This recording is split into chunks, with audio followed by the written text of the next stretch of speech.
Alors d'abord, bonjour à tout le monde, hein, c'est un peu les démarrages live qui se font. Et aujourd'hui, pour ce Facebook Live, eh bien, il y a Jean-Marc Bélanger. Jean-Marc est ici présent et Jean-Marc est la personne qui anime les stages hommes, les stages de Tantra hommes dans Tantra Intégral, donc dans notre organisme de Tantra. Et c'est lui qui s'occupe des hommes, des vrais, enfin je ne sais pas si c'est des hommes, des vrais, on va en discuter pendant toute cette heure, hein, ça va durer à peu près 1 heure. Et donc, on va commencer, hein, puisqu'on va dire que ça marche bien, hein, on y croit fortement qu'il n'y aura pas de problème. Et écoute, Jean-Marc, moi ce que j'aimerais bien d'abord, c'est que tu nous décrives ton parcours, parce que je trouve ça intéressant, puisqu'on va parler de la masculinité, c'est incarné dans des individus. Et on n'a pas tout à fait le même si on se ressemble un peu, hein, on n'est pas cousins. Les deux jumeaux du Tantra. On n'est pas de la même famille, mais on pourrait le croire de temps en temps. Et en fait, oui, quel est ton parcours de vie? Qu'est-ce qui t'a amené, je dirais, au Tantra, d'une certaine manière? Et quel est ton parcours qui t'a amené en tant qu'homme faire ce que tu as fait? Parce que tu n'as pas fait que du Tantra toute ta vie, quoi.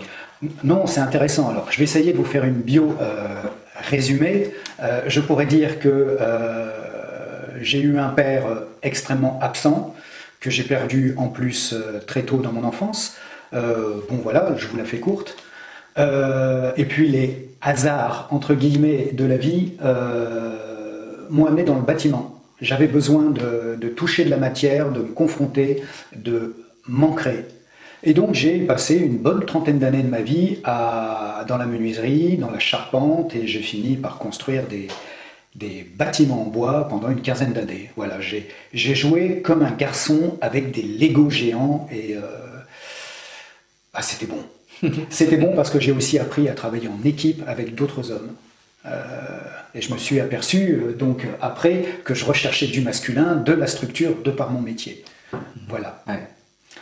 Et après, il y a un moment donné, tu es passé dans quelque chose de développement personnel. Parallèlement à tout ça, il y a eu les accidents de vie, j'allais dire affectifs, donc les séparations, divorces, etc., qui m'ont amené à m'interroger.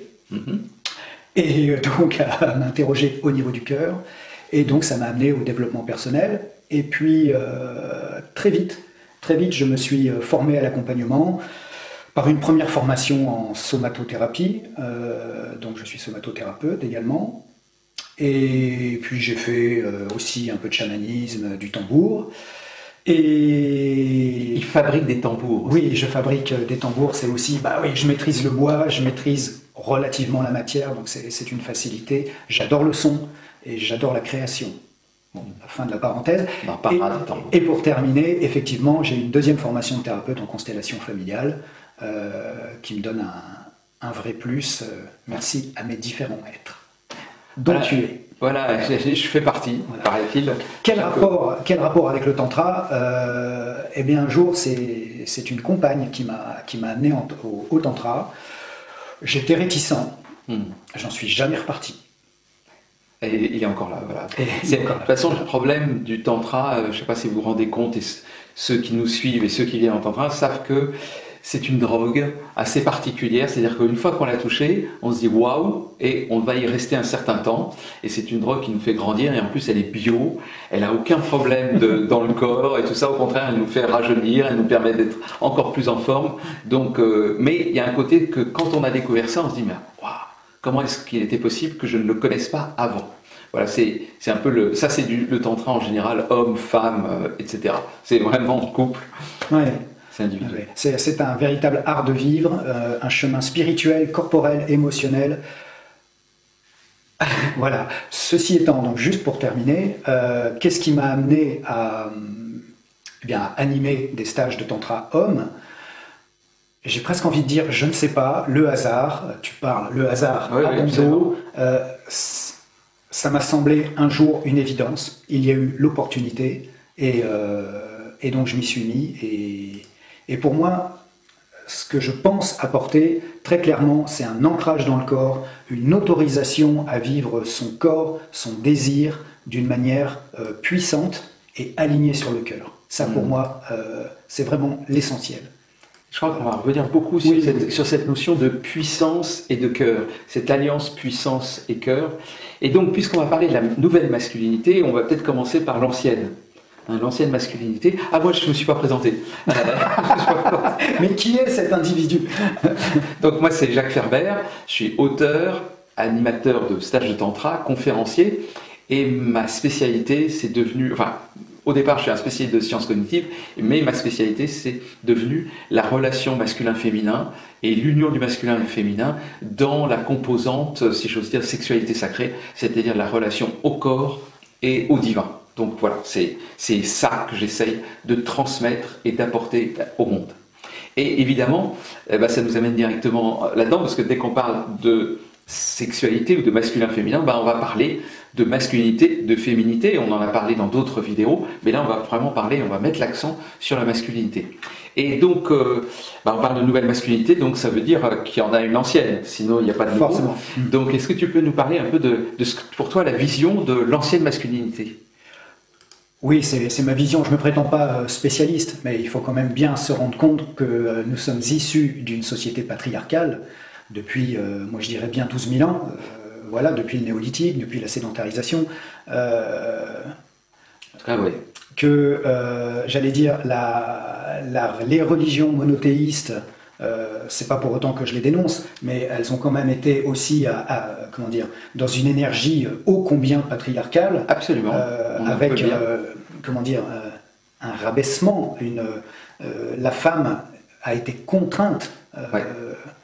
Et surtout, moi j'ai envie de dire, même dévalorisé. Et le féminin a été quasiment nié, enfin dévalorisé. Voilà. C'est-à-dire que la seule valeur dans le patriarcat, c'est le masculin.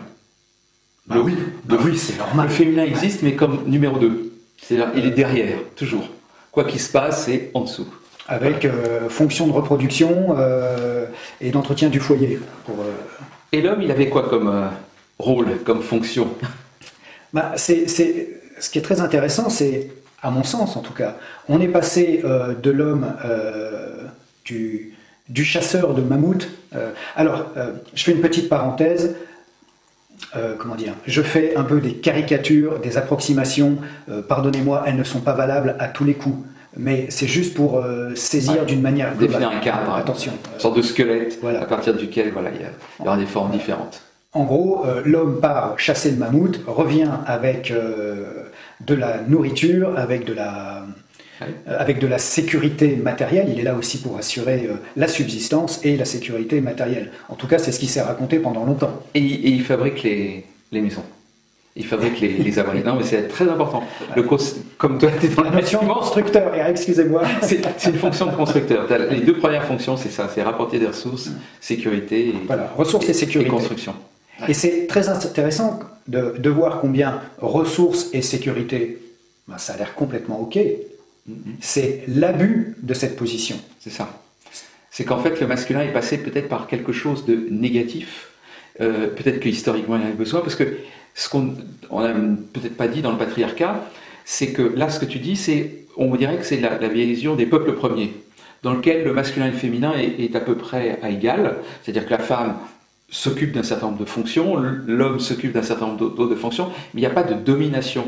Puis après, il y a un moment donné où il y a cette domination, c'est-à-dire que ces fonctions reproductrices et de soins sont considérées comme plus élémentaires, plus basses, et qu'il y a une nouvelle fonction qui arrive, qui est la fonction du guerrier. C'est-à-dire qu'on passe du chasseur au guerrier. Et dans l'histoire du guerrier, et là, il va y avoir une grosse fonction masculine pendant des millénaires, qui va être d'aller casser la gueule aux voisins ou de défendre contre ceux qui veulent casser la figure. Et là, à ce moment-là, pendant des années, pendant des siècles, pendant des millénaires, l'homme sera une chair à canon. Enfin, peut-être pas toujours à canon, une chair à glaive, une chair à des tas de choses. C'est ce qu'on a vu dans toute l'histoire, où à ce moment-là, dans toutes les guerres, c'est plus vrai aujourd'hui, parce que c'est plus des guérillas, il y a les boucliers humains, mais pendant des siècles et des millénaires, les hommes partaient d'abord, étaient descendus en premier. C'était de la chair. J'ai un petit rajout, un petit complément à faire. Alors, à mon sens, encore une fois, je ne pense pas que ce soit ma théorie, pardonnez-moi si... pour moi, c'est la fin du pastoralisme et la sédentarisation qui a commencé à faire peser un véritable joug sur le féminin. Pourquoi? Parce que dès qu'il y a sédentarisation, je vais y arriver, il y a propriété. Et quand il commence à y avoir propriété et patrimoine, il y a transmission de patrimoine. À qui? à ses enfants. Mais comment être sûr que ce sont ses enfants? Donc il faut être le seul homme pour féconder sa femme, ou ses femmes. Et là, les problèmes commencent. Donc dans cette ancienne masculinité, la vision de l'homme, elle est beaucoup plus, alors moi je disais guerrier, chasseur, donc sur des et possesseurs. Voilà, de la femme. La possessivité là-dessus, la mainmise pour moi commence là et a traversé les siècles. D'accord. Et donc en fait, ce masculin-là, ça va se caractériser, si j'ose dire, par quelque chose qui va faire que la femme n'est plus considérée comme un être à part égale, dans le patriarcat, elle n'est pas l'égale de l'homme, c'est bien ça, elle est légèrement en dessous. Alors, ce qui est assez amusant, c'est que moi j'aime beaucoup les philosophes, et en particulier les philosophes grecs, mais même les philosophes grecs, et Aristote en tête, avaient une vision que la femme, c'était juste le potentiel, c'est la potentialité, et que le masculin, l'homme, c'était le réalisé. Parce que tout était en termes de logique, de potentiel et de réalisé. Et en fait, il avait cette vision-là, ce qui me paraît d'une misogynie de nos jours, mais juste incroyable, quoi. Alors, ça n'empêche que l'homme s'est construit, ou en tout cas, comment dirais-je, je ne sais pas si c'est construit, mais en tout cas, il était construit dans une ambiance, dans une culture dans laquelle, et moi j'ai vécu la même chose quand j'étais jeune, dans lequel il y avait les mecs les vrais. Et les mecs les vrais, moi j'avais un modèle, je ne sais pas toi quand tu avais ton modèle, tu vas m'en parler, moi j'avais un modèle, c'était James Bond, ou Jean-Paul Belmondo, qui dans ses films où il était très acteur, quoi, très, c'est pas les premiers là en noir et blanc où il était au contraire fin, mais c'était où il devenait un peu un James Bond, disons français. Il y avait une virilité très virile, voilà, très affirmée, une virilité affirmée. Et James Bond, et particulièrement moi, c'est pas n'importe quel James Bond. Quand je parle de James Bond, il n'y en a qu'un seul. C'est le premier, c'était Sean Connery, en tout cas dans ses premiers films. Et comme je les revois aujourd'hui, et je reviens avec, voilà, j'en ai revu dernièrement, c'est avec un petit peu voilà, de tendresse de mon histoire. Mais je me dis, mais putain, mais c'est d'un machisme. Le mec, il prend la tchoum, fouf, il lui saute dessus, il l'embrasse pratiquement en la bouffant, et la femme fait, ah oui, James. Voilà. Et moi, je me suis compris sur cette connerie-là. Ça veut dire une capacité d'action démesurée, une capacité de séduction absolue. Oui. Voilà, normal. Et moi, je reparle de moi, c'est, moi, j'étais pas ça. Pas du tout, du tout. Hyper timide, coincé, tout ça. Donc, je me disais, mais il faut devenir cet homme. Donc, moi, c'était ce modèle. Toi, t'avais un modèle d'homme comme ça? C'était, moi je le dirais d'une autre manière, j'en ai eu plusieurs, mais qui ne vont pas forcément dans ce sens-là. Je ne sais pas pourquoi je pense à des héros de BD, mais ça aurait pu être Lucky Luke. En fait, j'avais du mal à me trouver un modèle d'homme incarné. Bon, ça c'est lié à mon histoire. Par contre, il faut nier sa sensibilité, on ne pleure pas, il faut être capable. Il faut faire, assurer, il faut être actif, il faut assurer. Rien que de dire ça, je suis déjà touché ici. Il faut. Ouais. Il faut. Et il faut trouver des solutions à tous les problèmes. Ouais. Et on attend de nous tout un ensemble de choses, qu'on soit fort, comme tu dis, qu'on apporte des ressources, parce que il y a cette attente-là. Oui. On apporte des ressources, on bâtit.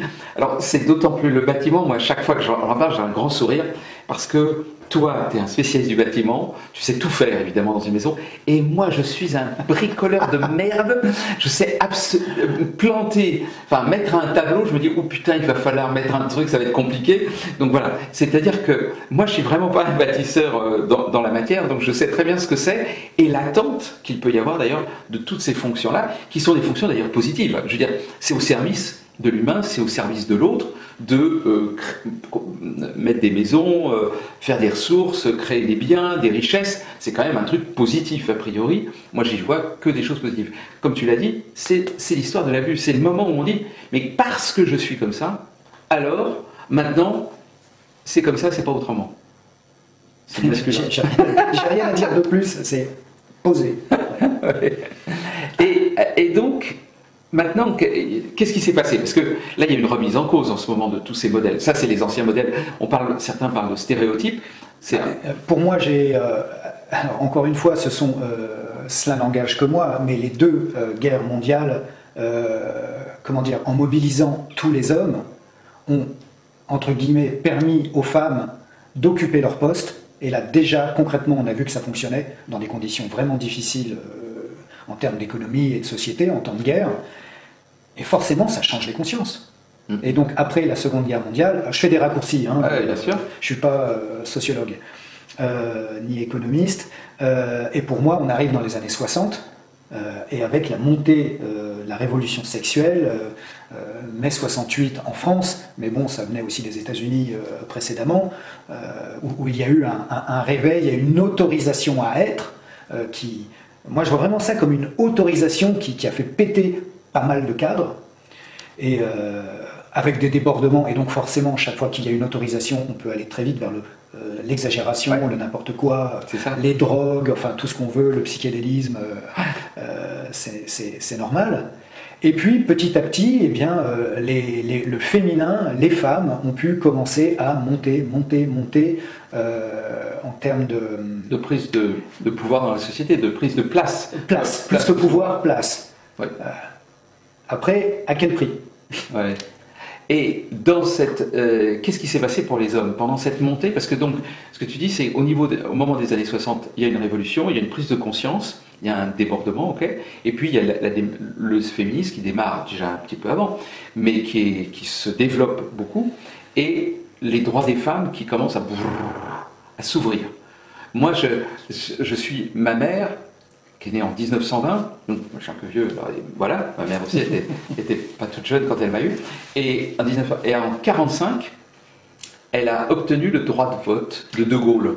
C'est juste après la guerre, comme tu dis, c'est après la Deuxième Guerre mondiale, elle a obtenu le droit de vote, et pour elle a dit, mais c'était énorme. Et moi, à l'époque, quand j'ai appris ça, c'était, je sais pas quoi, je devais avoir 15 ans, enfin, vous voyez, quand on apprend l'histoire du droit de vote, on s'en fout quand on a 8 ans, mais je suis tombé des nues. Mais comment est-ce possible?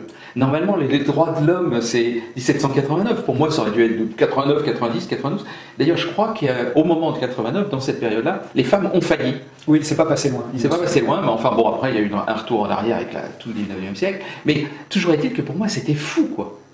Et moi, comme je suis issu d'un milieu où j'avais 2 grandes sœurs et une mère, et mon père, mais quand même, le féminin, il y avait ma grand-mère, enfin, le féminin était très présent, et puis c'était des femmes fortes, ça y allait, quoi, c'était pas, on leur marchait pas sur les pieds. Donc moi, ça me paraissait toujours normal que les femmes aient exactement le même droit que les hommes, mais exactement, c'est juste, ça va, c'est une évidence. Et ça n'était pas. Et non. Le droit d'avoir un compte en banque est récent, il me semble que c'est dans un compte en banque séparé de celui de son mari, c'est dans les années 70, l'avortement pareil, enfin bon, ça ne fait pas longtemps. Voilà, et donc tout ça, et les hommes, là-dedans, qu'est-ce qui s'est passé dans cette... Alors, pas au début il y a peut-être un petit côté, mais qu'est-ce qui se passe maintenant pour les hommes, disons, je dirais pas dans les années 60, mais maintenant, avec le fait que les femmes, maintenant, cette revendication, en plus on dit légitime, du droit des femmes, qu'est-ce qui s'est passé pour les hommes? C'est très simple, c'est soit en tant que mâle ou en tant que mec, plus là où les femmes en face de moi veulent monter, donc plus je ne les laisse pas faire parce que je me sens menacé, donc je vais être encore plus macho ou encore plus dur. Voilà, donc ça a été la composante, je dirais, réactionnelle, de la réaction contre. Donc ça, c'est le machisme qui veut absolument pas que la femme prenne son pouvoir. Voilà. Donc ça se traduit suivant les sociétés, etc., de différentes façons, suivant les pays. Et puis sinon, il y a une forme d'acceptation. Et donc, nous, hommes, on leur laisse la place,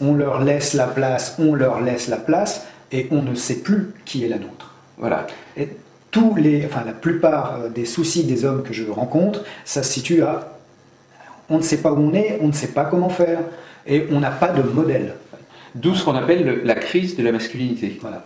La crise de la masculinité, c'est le moment où l'ancien modèle n'existe plus, donc c'est l'ancienne masculinité, ou en tout cas on ne veut plus correspondre à ça, et parce que tout simplement, et je prends mon exemple aussi, donc de ma mère, etc., et de mon environnement, c'est que j'ai été très jeune, éduqué pour être un gentil garçon.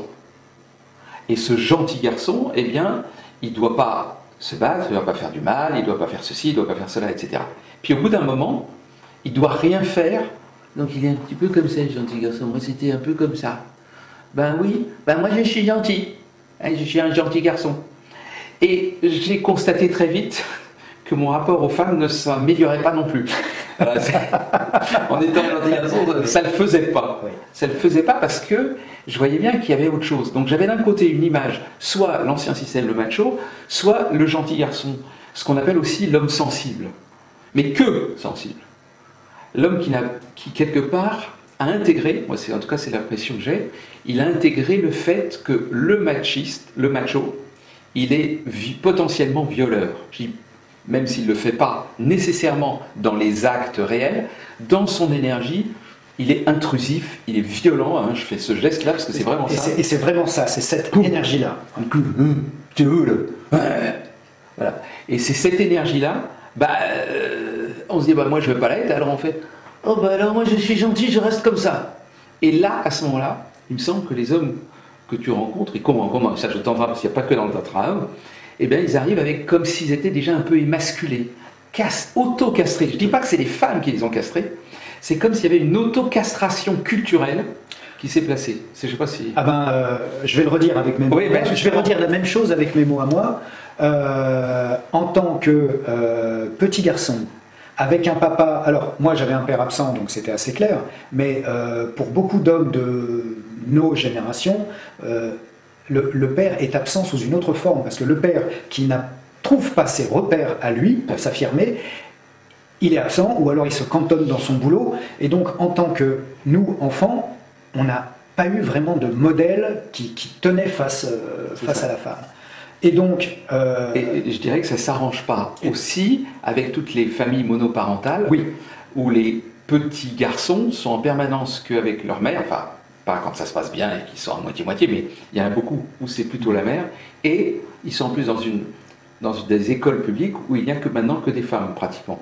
Donc ils ont les modèles parentaux, il n'y a pas de père à la maison, alors de temps en temps il y a un oncle, le frère de la mère, ça ou, le proviseur. Ou le proviseur, monsieur le proviseur, voilà, la justice. Voilà. Donc voilà, il y a un défaut à ce moment-là d'incarnation nouvelle d'un masculin qui n'est plus le macho à l'ancienne. Je reviens encore, c'est qu'en tant qu'enfant, si notre seule source d'amour et de sécurité est notre mère,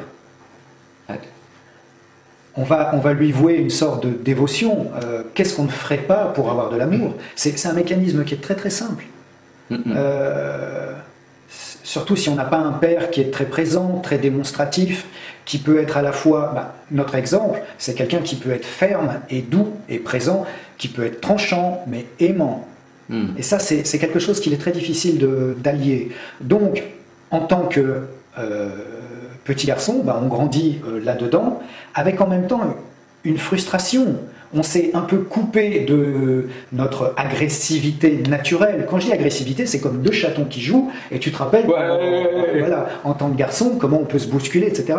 Et ça, généralement, les mamans n'aiment pas trop. Ouais.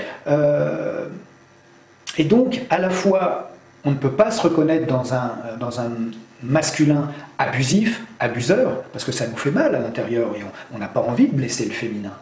C'est normal, c'est très très juste. Mais ce faisant, par fidélité, on s'est coupé les couilles. Pour le dire en termes d'énergie, hein, bien sûr, ça n'empêche pas la sexualité, mais il ne va pas y avoir cet élan et cette puissance de vie. Oui, et cette capacité, ensuite dans les actes, dans la vie de tous les jours, qui est la capacité du masculin, qui est les capacités positives, c'est savoir trancher, savoir décider, prendre des décisions, agir, être l'auteur, savoir s'affirmer, savoir dire oui, savoir dire non, qui sont des composantes du masculin. Le gentil garçon, il est dans son cœur. C'est un garçon qui est... Enfin, c'est un garçon, c'est un homme. Hein, j'en vois de tous les âges. Il y a des gentils garçons. Et moi aussi, je suis un gentil garçon. Enfin, j'ai été un gentil garçon. Ouais, tous les deux des J'en connais quelques-unes qui ne diraient pas tout à fait la même chose. Mais c'est en lien. Ça veut dire un cœur sensible qui ne sait pas trop comment s'exprimer. Donc, un peu mou du genou. Mais oui, ma chérie, on va faire comme tu... Ben oui, bien sûr. Alors, au fond, ça dit un peu non. Et en même temps, on ne veut pas déranger, et il y a une peur de l'affirmation qui est non, je ne suis pas d'accord pour ça, ou oui, je suis vraiment d'accord pour ça. avec une affirmation qui vient d'en bas et qui monte ici. C'est tout à fait ça. Et moi, je me suis rendu compte dans ma vie, à un moment donné, que je ne savais pas dire non quand quelque chose était demandé par une femme. Oui. C'était oui. Avant même que je sache si c'était juste ou pas juste pour moi, c'était oui, parce que c'était demandé par une femme. Donc moi, j'ai l'impression à ce moment-là qu'il y a comme si on avait basculé, on est passé dans le matriarcat. On était dans le patriarcat. Je ne dis pas qu'on rentre dans le matriarcat, mais en tout cas dans une zone bizarre où les femmes sont de plus en plus guerrières et elles prennent leur puissance, c'est tout à fait ok. Mais d'une certaine manière, on voit le problème chez les femmes.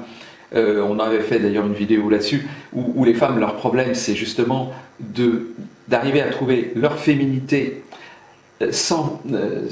tout en sachant s'affirmer, donc c'est-à-dire sans devenir des guerrières, tout en restant féminine. Et là, je crois que l'homme, eh bien, la problématique, c'est comment intégrer ce nouveau masculin qui n'est plus l'ancien macho et qui n'est pas non plus complètement l'homme gentil qui fait « Ah oui, c'est bon. » En fait, c'est le chemin inverse de la femme qui est tout simplement de relier, j'allais dire, de reconnaître son sexe, sa puissance. Quand je dis sexe, c'est aussi au sens large. C'est vraiment l'incarnation dans le corps, quel que soit son physique, sa taille, son enveloppe corporelle, c'est pas le souci, c'est d'habiter pleinement son corps et de laisser l'énergie de vie monter et de pouvoir faire monter ce plaisir de vivre et cette puissance de vie. On est vivant. Ouais, on est vivant et il n'y a pas à la limiter. Par contre, ce qui est intéressant, c'est qu'on puisse arriver à connecter et moi, ça a été ma principale difficulté, c'est déjà de reconnaître que j'avais un cœur. Parce que j'étais un garçon sensible, et je pense que je le suis toujours. Ouais. Et donc, par protection, eh ben, j'ai blindé. Comme la plupart des hommes que je connais, qui n'osent pas leur sensibilité, parce qu'ils se sentent extrêmement vulnérables à cet étage-là. De même qu'une femme se sent extrêmement vulnérable au niveau du sexe, nous, hommes, on se sent extrêmement vulnérables. Si vous saviez la sensibilité qu'on peut avoir, là, j'y suis, là, je suis en train de me placer dans le cœur, et c'est tout choumoulou. Ça ne veut pas dire que je suis un petit garçon, ça veut juste dire que je desserre mon cœur pour m'autoriser ma sensibilité. Et c'est un truc bizarre, parce que comment je peux allier cette chose sensible avec ce truc qui est en bas et qui est waouh. Ouais. C'est toute notre difficulté. Mais quand on arrive à faire l'amour avec notre puissance naturelle d'homme et notre cœur aimant, bah on a tout gagné. Et comme tu dis, faire l'amour et aussi se comporter de manière juste dans la vie de tous les jours. C'est la même chose. C'est la même chose. Moi, il m'a fallu beaucoup de temps. Soit j'étais dans le sexe, soit après j'ai appris à être dans le cœur.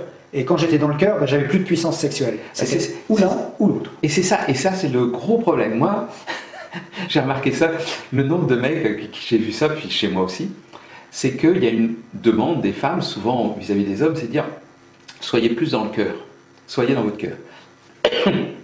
Et donc j'allais dans mon cœur, mais qu'est-ce qui se passait? En fait, je régressais comme un petit garçon. Oui, c'était un cœur, mais en fait un cœur sans aucune puissance, c'était « ah bah puisque j'ouvre mon cœur, ah bah oui j'ouvre mon cœur, oh là là ». Et en fait j'étais dans la plainte ou dans la demande affective, mais pas dans l'ouverture de la sensibilité. Et j'ai compris aussi quelque chose, c'est que le mot « ouvrir son cœur » n'avait pas nécessairement le même sens pour une femme que pour un homme. Oui. Et en tout cas un homme qui n'a pas compris. Et donc quand les femmes disent à un homme « ouvrir son cœur », le mec, il y en a beaucoup qui s'effondrent et qui vraiment régressent en petit garçon. Et là, la femme dit « ah putain, moi je veux pas être avec un petit garçon ». Oui, mais tu m'as demandé d'ouvrir mon cœur. Ah bah ouais, mais c'est pas ça que, pour elle qu'était ouvrir son cœur. Le mécanisme est super simple, c'est que quand on avait le cœur ouvert, nous étions des petits garçons. Et puis la vie a fait qu'on a appris à se protéger. Ouais. Et quand on nous demande, adultes, de reconnecter notre cœur, eh ben, on retourne au cœur du petit garçon. Alors qu'il s'agit juste d'apprendre à ouvrir son cœur en tant qu'homme adulte. Un cœur d'homme, oui. Waouh. Ouais. Et quand tu dis ça, un cœur d'homme. Ouais. Voilà. C'est cette puissance-là. Et alors on va voir un peu comment allier, parce que c'est, je pense, tout le chemin, c'est connecter le cœur au sexe. On va le dire, connecter le cœur aux burnes. Il y a un côté bas de cette énergie, sauf que cette énergie, comme tu le dis, elle est transformée par le cœur. Moi je dirais, elle est alchimisée par le cœur, de manière à être quelqu'un de plein. Donc il s'agit il me semble, dans cette nouvelle masculinité, c'est ni le macho. Ni l'un ni l'autre. Ni l'autre. C'est et. Voilà. De mettre ensemble cette puissance humaine au service de quelque chose, parce que dès qu'on est dans le cœur, on est au service de la vie en tout cas, et au service de cette sensibilité et de la connexion à l'autre, de la relation à l'autre. Alors comment on fait? On fait du tantra. C'est une réponse qui est très très courte, mais franchement, c'est là que j'ai appris à connecter les deux. Ouais. Alors, donc on fait du tantra, c'est ça que tu dis. Ça veut dire quoi? Ça, c'est la réponse courte. Alors, soit je prêche pour ma paroisse, soit tu prêches pour la tienne. Non, prêche pour ta paroisse. Comment on fait typiquement dans les groupes d'hommes, le tantra homme, que tu animes? Comment ça se passe? Alors, d'abord, on ne parle pas de ce qu'on fait dans le tantra homme. C'est comme le Fight Club. Mais qu'est-ce qui s'y passe? Qu'est-ce qu'ils font? Pour moi, le plus important, c'est de retrouver une saine image du masculin. Le masculin sain. Et ça peut être, alors je donne quelques exemples, mais je vais vous les donner, c'est pouvoir se laisser habiter par une énergie masculine puissante et saine. C'est presque un travail sur les archétypes, mais par exemple, le chevalier est une énergie qui est typiquement saine et alignée. C'est le guerrier pacifique. Et c'est très très intéressant pour les hommes. En tout cas, moi je l'ai fait beaucoup travailler sur une énergie de puissance, de défense. Et non pas d'agressivité, mais une défense puissante. Je ne vous dirai pas comment, on fait des exercices là-dessus, pour allier à la fois le respect de l'autre et le fait que non, tu n'iras pas plus loin.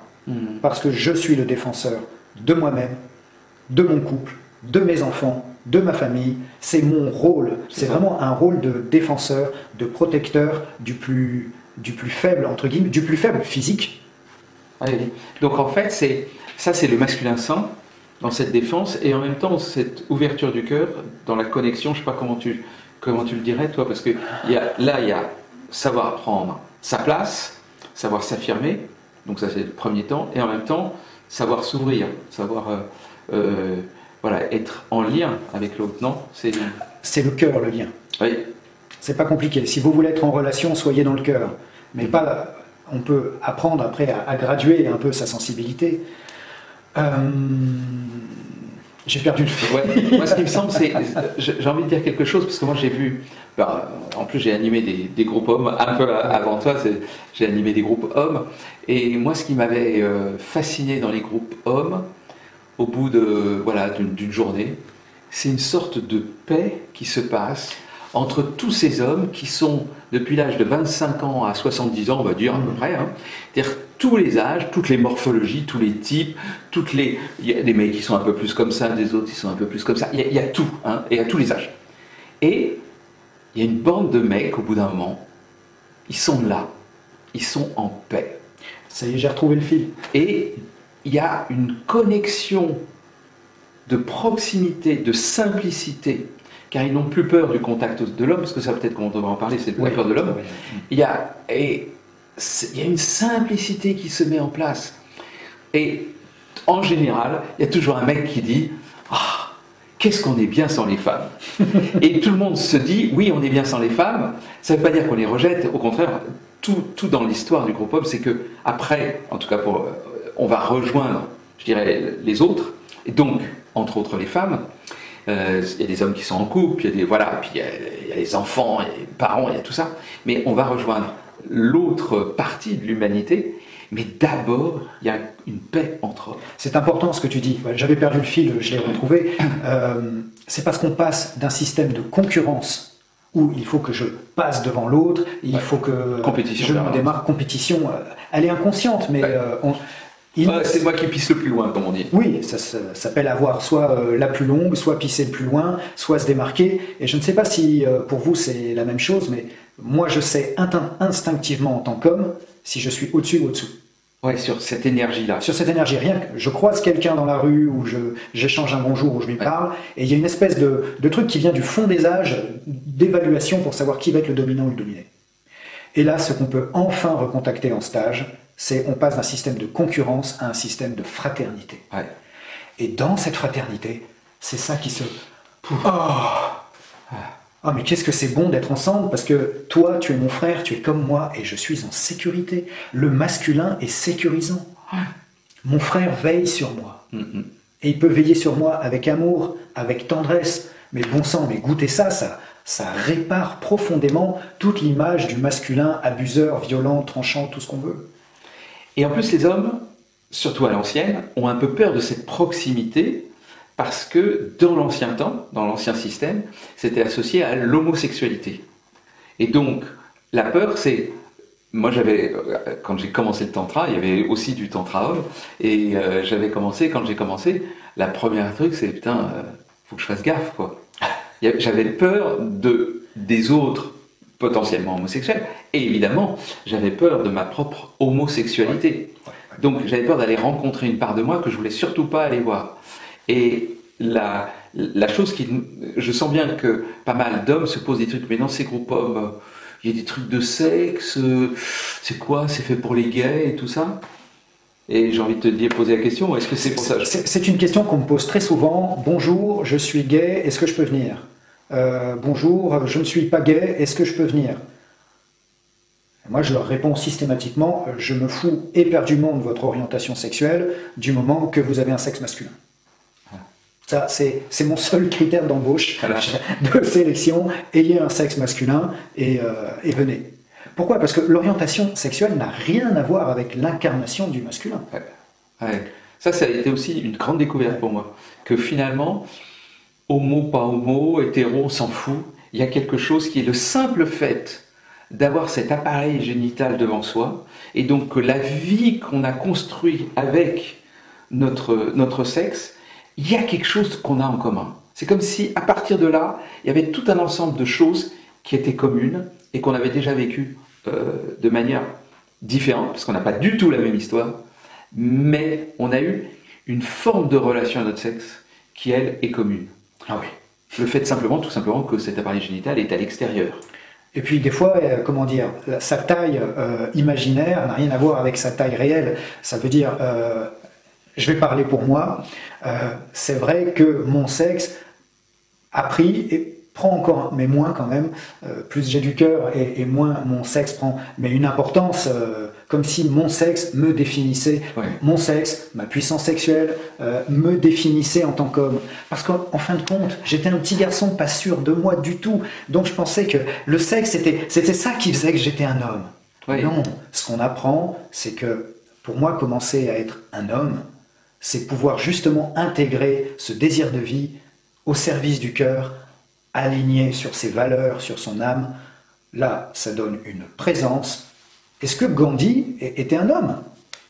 Est-ce que Martin Luther King était un homme? Est-ce que Mandela était un homme? Il y en a plein, mais ils incarnent tous des valeurs. Et leur activité sexuelle, franchement, bon, moi je la connais pas et je m'en fous éperdument. Voilà. C'était des hommes alignés. Voilà. Je milite pour l'alignement.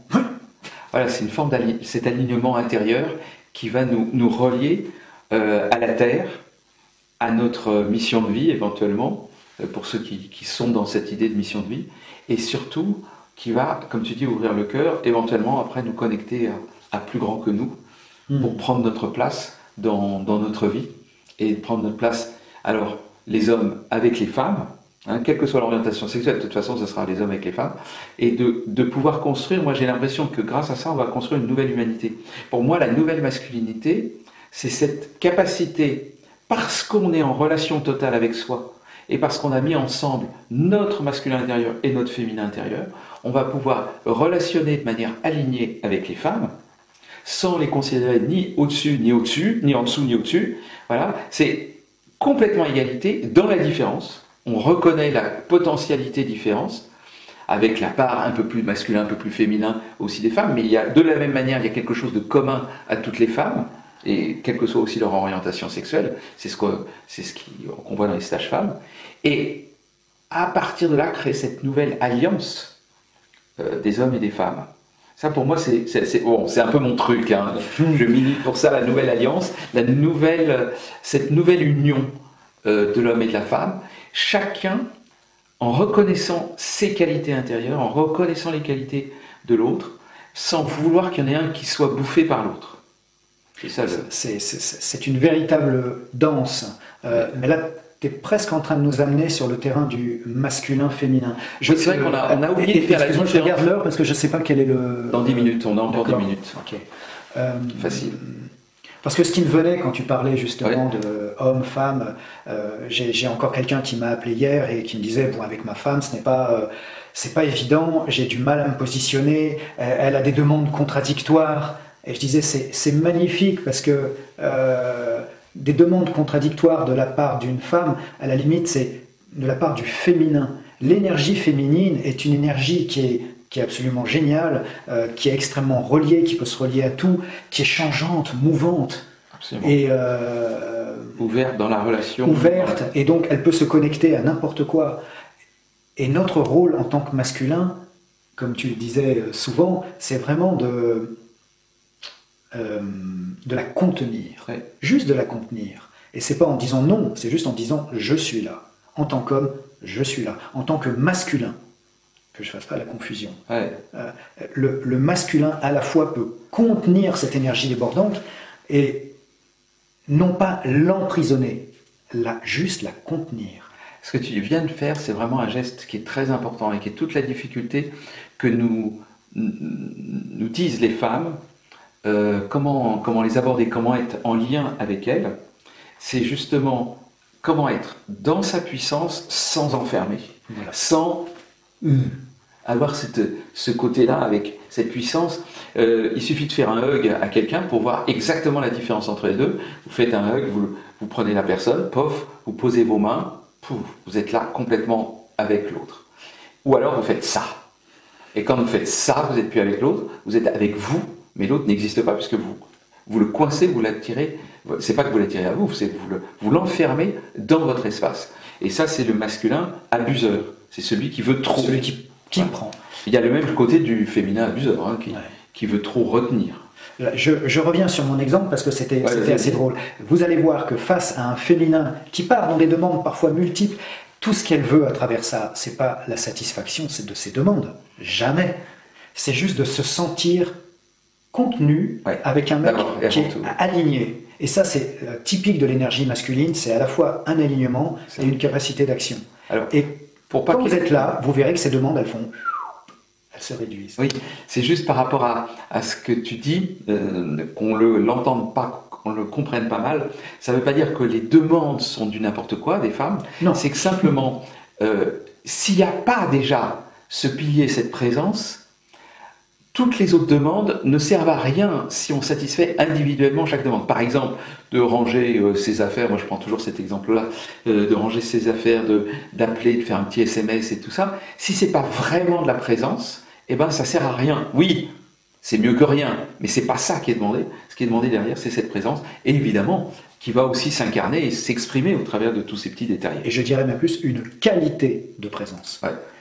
Vous allez voir la différence entre être présent comme ça, moyennement, et avoir une vraie présence, une vraie qualité de présence. Ça, le tantra amène cette écoute-là, et ça change la vie. Voilà. Et alors, ce qui est intéressant pour l'homme, alors dans la relation à la femme, c'est que nous, on en voit des hommes qui arrivent, un peu comme ça, qui ont du mal, qui sont un peu fermés, qui ont un truc, qui se redressent, parce qu'ils recontactent leur puissance, ils se reconnectent avec cette autorisation d'être un homme. Parce que c'est vraiment important de s'autoriser. Mais putain, je suis un homme, j'ai le droit d'être un homme. Je suis pas un sous-machin où je porte déjà la culpabilité de l'intégralité du monde. Non, je suis un homme. Et je suis construit comme ça. Visiblement, la nature m'a mis comme ça. Donc, je suis un homme, je m'accepte. Par contre, je ne m'accepte pas dans mon ego fermé, je m'accepte dans cette relation où je respecte et j'accepte l'autre. C'est ça. Et moi, ce qui je trouve intéressant à ce moment-là, c'est de voir que ces hommes-là deviennent deviennent séduisants auprès des femmes, hyper séduisants, si j'ose dire. Alors, sans séduire, sans chercher la séduction. C'est pas un cours de séduction. On ne fait jamais de cours là-dedans. Mais ce qui se passe, c'est que tout simplement par cette énergie où l'homme se reconnecte avec lui et en même temps dans cette ouverture à l'autre, et en particulier cette ouverture au féminin, à la femme, eh bien, il devient attirant. Et ça, moi, je veux dire, pour moi, c'est un miracle quand il y a des hommes qui viennent.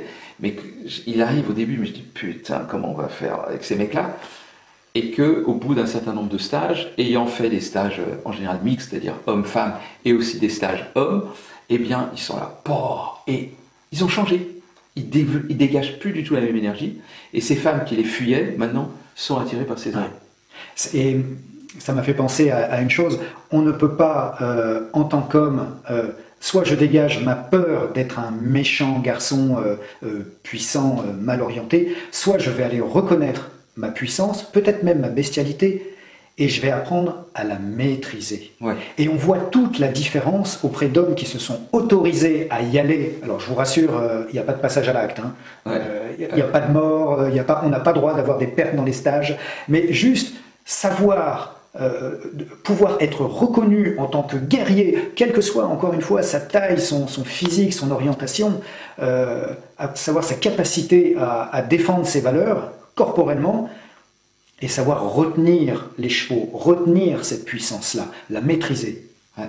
Et ben, on voit que les mecs, ils avancent, non plus avec les couilles en avant, vous savez, comme un cow-boy. Non, on sent la maîtrise parce qu'ils ont choisi de ne pas alimenter le côté sombre, mais de rester dans l'alignement. Mais ça se voit, ça se sent. Et donc, comme tu le disais, automatiquement, les femmes les trouvent extrêmement attirants. Parce que ce mec ne peut pas être dangereux, ça se sent qu'il connaît le danger et qu'il le maîtrise et qu'il se tient. Et qu'il ne va pas chercher, il ne va pas être envahissant, voilà. Il ne va pas être intrusif. Donc, il va prendre sa place de manière juste, avec d'autres femmes qui, elles aussi, prennent leur place de manière juste. C'est-à-dire que vraiment, là, tout, chacun en conscience, en amour, et dans cette énergie de vie, eh bien, on va se relier les uns aux autres. Pouvoir aligner sa puissance en tant qu'homme et autoriser la puissance de la femme en face, moi j'en ai des frissons. Parce que là on est dans un couple sacré. Ouais. C'est juste... Voilà. Et là, c'est l'objectif, en tout cas du Tantra. Un des objectifs, c'est pas le seul, mais c'est l'objectif, c'est de cette polarité bien reconnue, transformée à l'intérieur de soi, bien alchimisée, eh bien, il y a une possibilité d'union physique, matérielle entre les hommes et les femmes, une vraie reconnaissance, une vraie relation, une vraie envie d'être avec l'autre dans la justesse, dans la reconnaissance, dans le respect de l'autre. Ça, c'est vraiment l'essentiel, respect de soi, respect de l'autre. Et moi, je dirais, connecter au divin de manière à apporter cette nouvelle conscience dans l'espace humain, parce que c'est bien de ça dont il s'agit, et on a besoin de puissance pour changer le monde. Hein. Il y a besoin de puissance. Le monde a besoin de capacité d'action, on le voit bien, avec du cœur. Avec du cœur. C'est tout. C'est ça, avec toute notre qualité et tout ça. Le tantra sauvera-t-il le monde? Ça c'est... Oui. Alors normalement, j'ai les commentaires, mais je les vois pas, donc j'arrive pas à voir mes commentaires. Pour tout, ça c'est le truc, comment ça se fait que... le monde a besoin de capacité d'action, on le voit bien, avec du cœur. Avec du cœur. Voilà, excusez-moi. Ça, il y a eu un peu d'écho de ce qui s'est passé, et j'arrivais pas du tout à voir les différentes... s'il y avait des questions.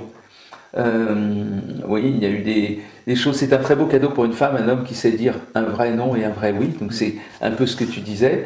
Il y avait comment repérez-vous qu'un homme est confronté à cette crise de masculinité, s'il vous plaît. Est-ce que on peut voir cette crise de masculinité? Moi, j'ai l'impression que le moment, c'est le moment où il y a un repli sur soi de l'homme dans lequel il n'ose plus être lui-même. C'est-à-dire qu'il dit, alors je veux dire dans un couple, c'est « Oui ma chérie, oui, tout, je suis d'accord avec toi, toujours. Qu'est-ce que tu veux? Qu'est-ce que tu veux maintenant ?» C'est-à-dire en gros, je ne veux plus prendre ma place, je ne veux plus faire de propositions, je ne veux plus lancer des projets, je suis à oui à tout ce que tu dis, et même, je ne prends même plus la responsabilité de prendre des décisions, je te le donne. Et ça, dans les couples, je vois ça des hommes qui ont perdu le contact avec eux-mêmes, avec le masculin. Donc ils sont dans un truc, bah ouais, puis on fait avec. Puis de toute façon, si je commence à gueuler, si je commence à m'affirmer, je vais me faire taper dessus. Il y a tout un truc qui s'est passé, parce qu'il y a toute une histoire, souvent dans les couples, qui s'est passée où l'homme n'a pas pris sa place au bon moment, où il l'a fait de manière pas juste. Les femmes bah, elles font aussi du développement personnel, elles en font plus que les hommes en règle générale. Donc elles ont commencé ce changement. Le mec, il sait pas très bien où il est et il est déboussolé. Vas-y.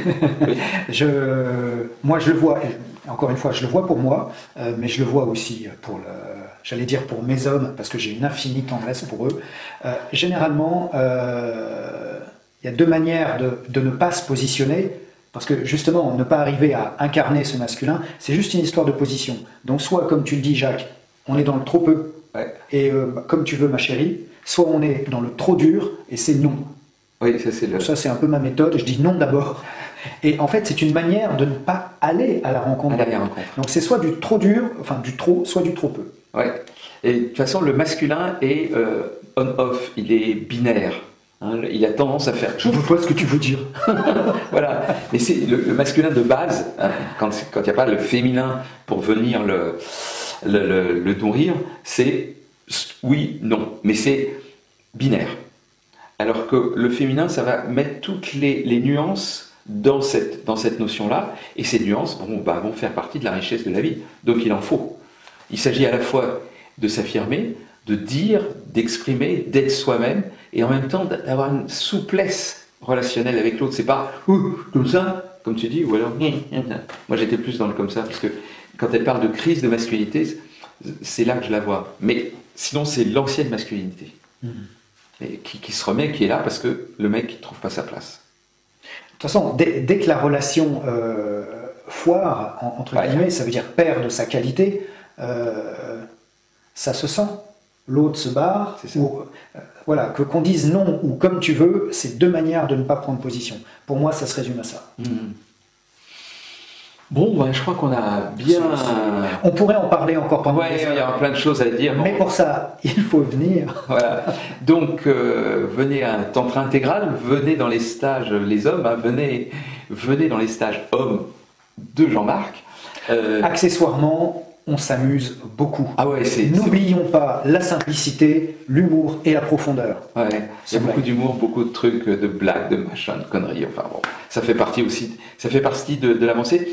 Notre vision à Tantra Intégral, c'est que la profondeur n'empêche pas la légèreté. Donc en fait, c'est-à-dire à la fois on va dans le profond, on va dans le sacré, on va dans l'essentiel, et en même temps on dit des conneries, et en même temps on n'est pas dupe, et en même temps il y a de la finesse, et en même temps on joue. Voilà, c'est les deux à la fois qui fait un peu notre... En tout cas, pour moi c'est important. C'est vraiment on s'est bien trouvé là-dessus. Une image de marque, en tout cas de Tantra Intégral, de jouer sur tous ces aspects. Voilà, donc les stages d'hommes de Tantra, il y en a toute l'année, il y a plusieurs, il y a un niveau 1, niveau 2, niveau 3. Hein. Voilà, il y a 2 cycles par an de 3 stages où on va aller voir les différents étages et leur alignement. Oui, oui. Voilà. Donc du sexe à l'esprit en passant par le cœur et presque l'inverse, etc. L'intégration au fur et à mesure de toutes les caractéristiques qui font l'être humain vrai, l'être humain conscient, responsable, puissant, ouvert, doux, sensible. Voilà. Et chacun à sa manière. Nous sommes tous uniques et en même temps frères. Voilà. Et voilà. Oh, j'aime bien cette fin, là. On va rester là-dessus sur unique et frère. Et c'est vers cela que nous voulons avancer dans cette nouvelle humanité et Tantra Intégral.